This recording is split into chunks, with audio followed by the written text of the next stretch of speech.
Hey, this is Michael. Welcome to the weekend here, round number one. All the talking points in this recording are timestamped in the description box below. So head down to the description box, jump ahead to the topics you want to hear, and please leave your thoughts and comments in the comment section. So today we're breaking down the Oba Femi versus Bron Breakker match at Sunday's night main event. I actually got tongue-tied right there because first off, Sunday's night main event just sounds completely wrong. Like, I don't understand the corporate logic of forcing this event onto Sunday, September 6, 2026. If that was their only window to avoid Saturday college football and NFL Sunday afternoon games, then move the matches to Monday Night Raw on September 7th, 2026 on Netflix. This fragmented co-parenting between Netflix, ESPN, and Peacock is completely garbage for the fans.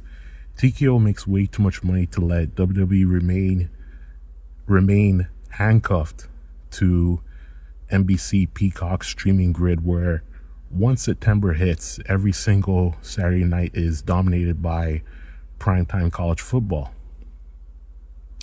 Now, to be honest with you, this is a match not fit for a proper PLE stage right now. Oba versus Bron Breakker on a proper PLE stage should be years away.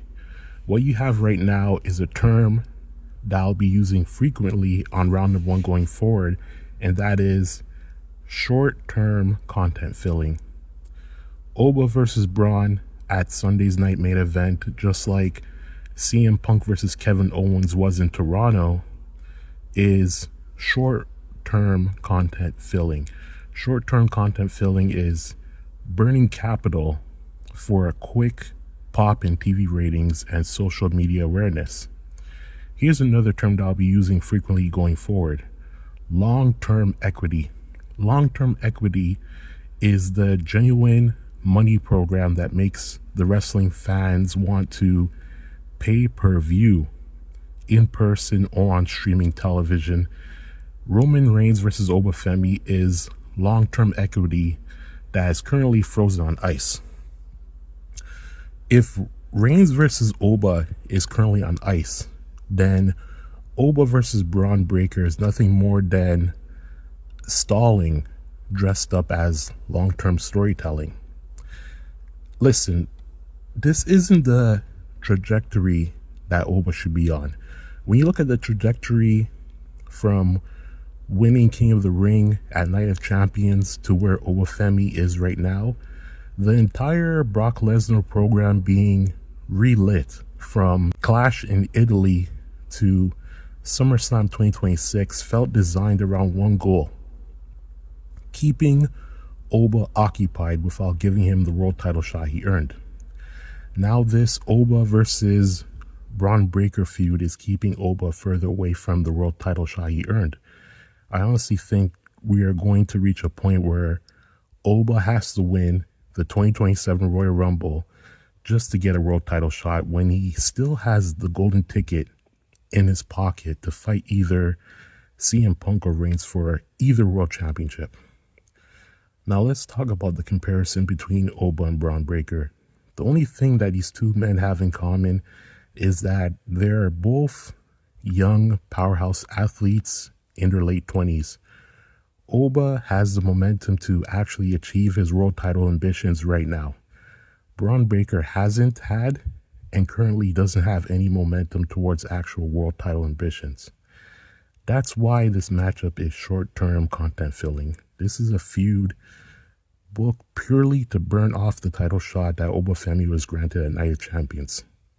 The stuff said by Paul Heyman in Storyline on this past week's Monday Night Raw is just garbage to dress this up as long-term storytelling. Paul Heyman would probably agree off camera that this early matchup between Oba and Bron Breakker is a massive risk that stalls both men's momentum for actual world title ambitions, and this early matchup is worth pennies to the TKO shareholders. Oba specifically stalling this man's momentum on Bron Breakker And having to wait 6 months before starting the narrative for this blockbuster match, Oba Femi versus Roman Reigns, exclusively for an international WrestleMania 43 payday in Saudi Arabia, creates a huge creative and corporate problem. I don't know how tuned in I am compared to everyone else, but I have never heard someone referred to as the future of WWE, only to watch creative pull two massive pivots on him already. Retiring Brock Lesnar inside Hell in a Cell should have made Oba the undisputed #1 contender on the spot. Instead, pivoting to Breakker proves WWE and TKO are terrified of booking their biggest match, Oba versus Reigns, until a massive site fee forces their hand. What might happen is we see creative pull some moves to calm the fans from revolting, like maybe letting LA Knight become the world champion for a bit. But as I've said on this show before, I personally believe that the majority of people who watch WWE and attend the shows are the hardcore audience. The people who have been watching since the late 1970s, the people like me who became conscious of it in the early 90s, and the kids of the late 1990s. I'm convinced that people born in the 2000s don't care to watch WWE weekly. The crazy thing is, WWE has data saying that those are the folks who are watching and who they want to retain. No, you know the hardcore audience is the only group of people sticking by you weekly, and you just don't want to admit it. Let's move on to the core problems of this match. Oba has to win this match clean and quickly because he beat Brock Lesnar twice. You can't protect Braun at all. He's never beaten Brock Lesnar. There must not be a messy, non-finished double count-out brawl because that damages Oba in the eyes of the fans and makes people groan and will make people groan at Bron Breakker. Now, the only logical outcome is Bron Breakker getting destroyed.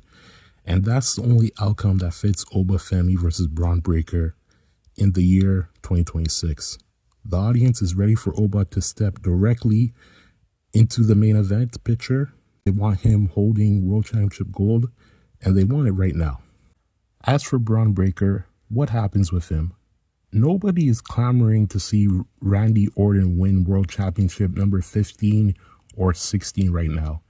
I hate to be derogatory to podcasters on YouTube, but the only people saying that are wrestling fans trying to appeal to be Randy Orton's friend or his wife's friend. There's nothing more pathetic than people wanting to be friends with people in the wrestling industry when you fail to actually be hired by the WWE.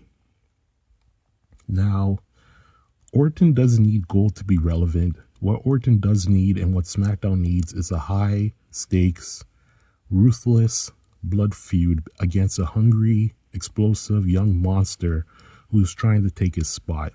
The obvious fix for Braun after this Oba match is to send Braun to SmackDown for Randy Orton. Now, a program with Randy Orton does three critical things for Bron Breakker. Number one, it gives him ring knowledge worth more than gold against one of the safest, sharpest veterans in the business.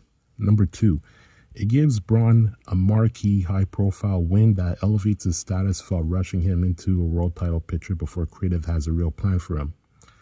Number three, it separates the two young bulls. It keeps Oba dominating on one brand towards Roman Reigns, while Braun establishes his own identity on the other. So, Paul Heyman can cut all the promos he wants about these matches being good for WWE shareholders, but fans are not buying stock portfolios. They're buying compelling, logical wrestling stories. Oba Femi versus Bron Breakker right now is just an unforced error. It delays the match we want, and it risks cooling off the youngest young prospect WWE has built in years. So that's my take. Let me know in the comments below. Are you buying this Oba versus Breakker match? Or would you rather see Braun move to SmackDown for a program with Randy Orton? Hit the subscribe button, drop a like on the video, and I'll catch you on the next edition of round number 1. Everybody stay cool.